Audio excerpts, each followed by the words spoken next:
Hello Tubesters, it's Gav and welcome to another one of my videos. Today I wanted to give an update on yet another project. I seem to have a fair few in the on the go at the moment. It's something I've not actually even mentioned. I showed this Troop 54 resin French Grenadier from 1805-1808. I showed him as a review probably a couple of years ago, 18 months. And I finally got round to making a start on him. So it's not particularly a vlog, obviously, or anything like that, like I do with my my scale modelling. Just more, you know, a couple of updates as I go along, just to show you what I'm doing. So this is the guy. These are really reasonably priced. There we go. If you want to contact them, I'm quite happy to put that up. I've got no connection with these guys whatsoever. I just really enjoy their subject matter and their sculpts.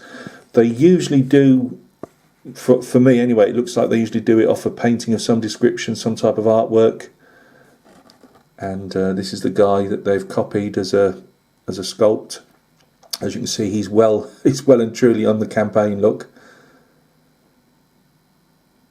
I'm not going to give him the white cords. Mine's going to be a company grenadier, so he's going to have red cords.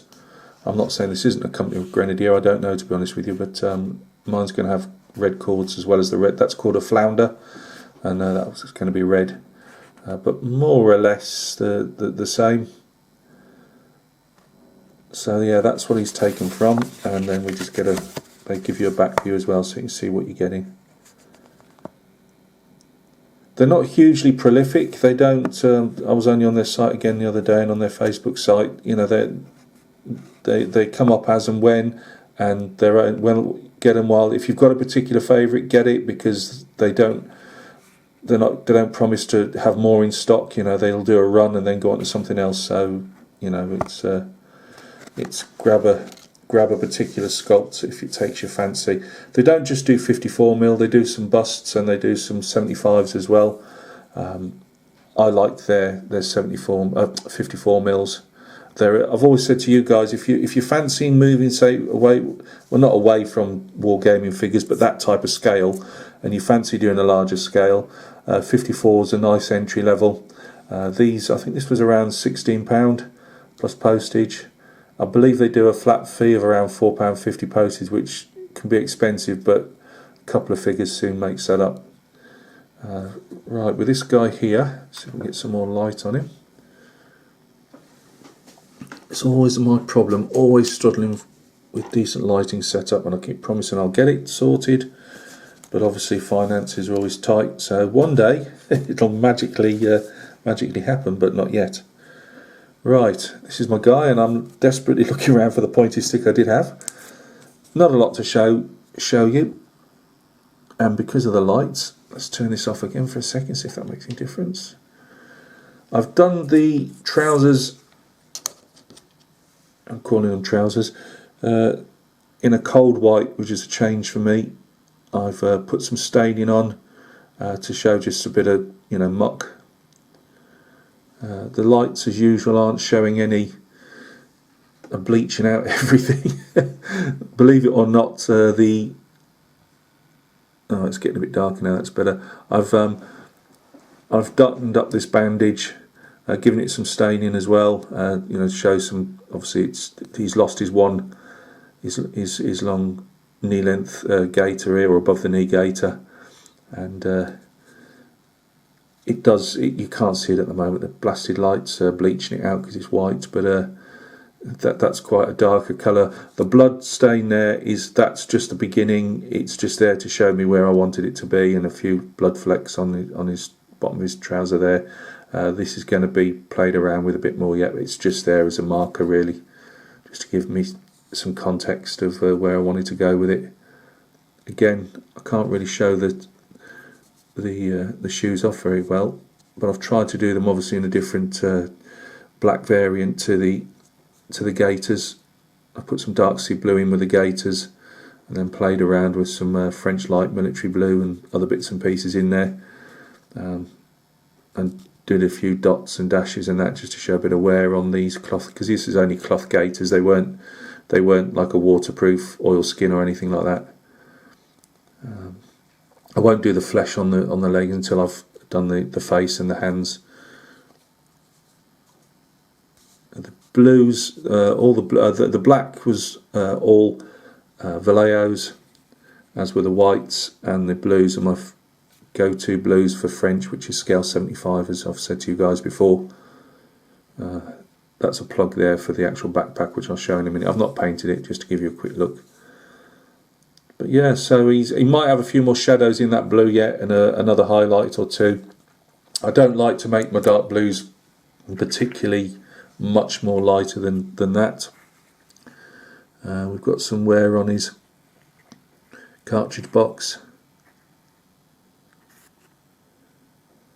He's got some white straps to be painted there yet.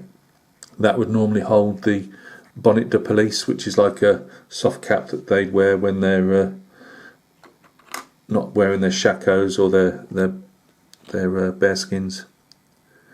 There's more work got to be done on these yet, the brown and the black.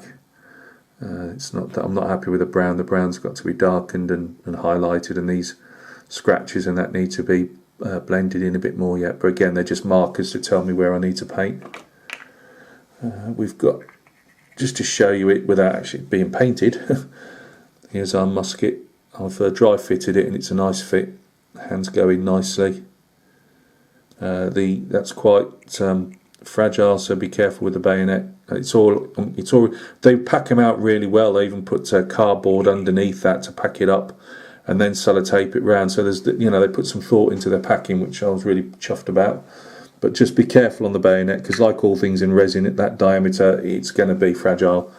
And then we've got our backpack, obviously yet to be done, with a cooking pot and everything. Now, obviously, all that's in one. The only thing that you have to glue on is the head on this figure. The torso's already all in one. So yeah, and again, obviously, if you're not into Napoleonics, you might think that every time they've got a bearskin that they're French Imperial Old Guard, but they're not. These are company grenadiers. Before they started, more of them started wearing the shako. They often still had the elite company, the grenadiers, in a bearskin of some description. And I like it as well because it's quite an informal shape, which they often were. So that's going to be nice to work on. So guys, thanks a lot for stopping by and taking a look. This one's a bit left of field in the sense I hadn't announced it or anything, but he's coming along quite well. The French Knights, they're coming along quite well. It's literally that I'm bouncing around from one to the other at the moment. ABs, I've got the last AB foot regiment to be done in this batch for my client, so you'll be seeing those in the next couple of days, along with a completed light infantry unit, which I gave a sneak peek of. And also my Sea Fury is coming along slowly. I was on the seams again last night, just on the two shell halves. It's just I'm finding it difficult doing seams, I must admit, and it's just taking a while. And until I've got, you know, something more than just a couple of halves stuck together of the fuselage, there's not really point in showing you. So I put another layer of filler on last night, and I'm going to give that a sand later on this afternoon, and hopefully in the next day or two you'll get a peek at that as well. So guys, thanks for stopping by and taking a look. I do hope everything's going well with you, and we will catch each other very, very soon on another video. Cheers.